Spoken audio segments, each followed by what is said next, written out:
This is Tara Y.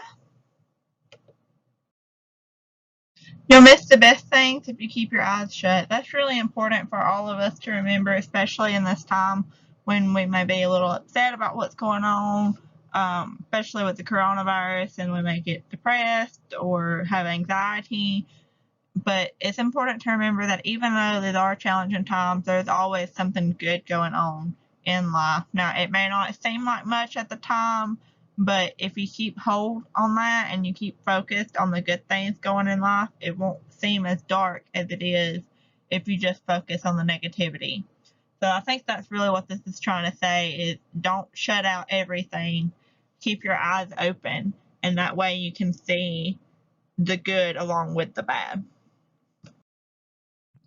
So this is approximately from pages 177 through 179. Why do you think proper documentation of height and weight are important, and could this save a life? Yes, it could, because proper documentation of height and weight is going to allow the pharmacy to calculate the right amount of medication to give to the patient. It's going to allow the doctors to decide the right amount of fluid for rehydration purposes, which is extremely important if somebody has kidney issues because they may not be able to tolerate as many fluids, or they may need more fluids depending on their condition. Measuring height can be done either by ambulatory means or in the bed. If you do it on a bedbound patient, you're going to use a tape measure. Measuring height on an ambulatory patient is going to be done with a measuring tool, and it's often going to be attached to the scale. Here's the photo there of some of those different types. You have the stand-on scale with the weight and the measuring tool there at the back. That's the black part of it standing upright. And then you have the yardstick. Sometimes that is used in place.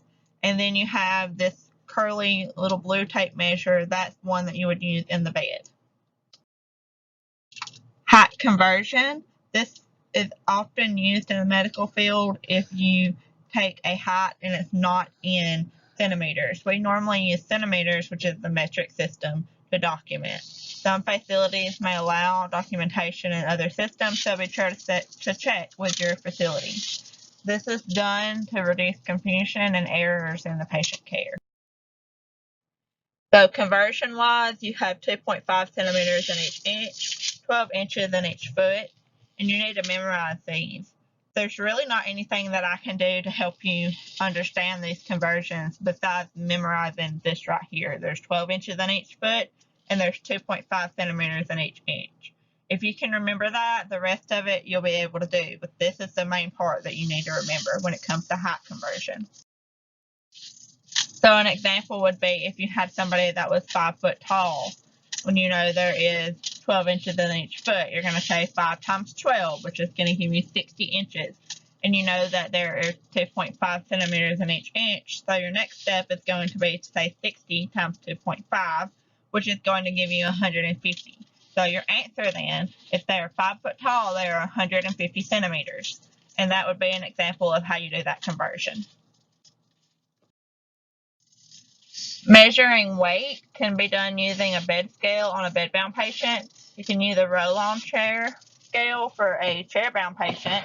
You may use an ambulatory patient, which would be an upright scale, which is that first thing we looked at with the weight and the scale together.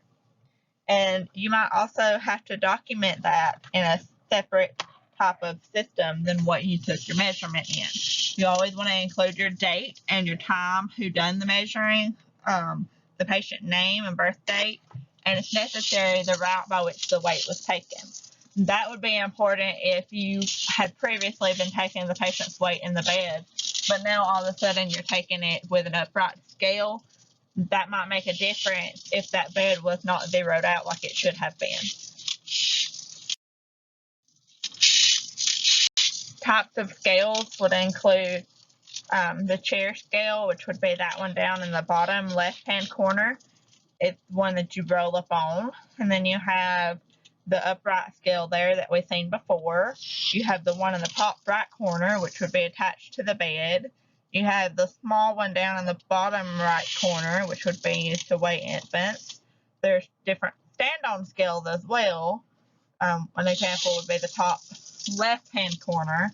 And then again, there's another chair scale with the blue mat there. Weight conversions, you have 2.2 pounds in each kilogram. Metric system is used to document weight in the medical field. It prevents errors, again, because medications and treatments are weight-based, so it's very important to ensure the right documentation.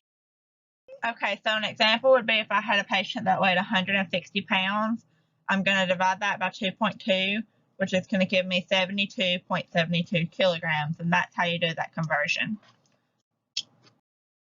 Then you have your list of references, and that's the end of this PowerPoint. Another page of reference material here.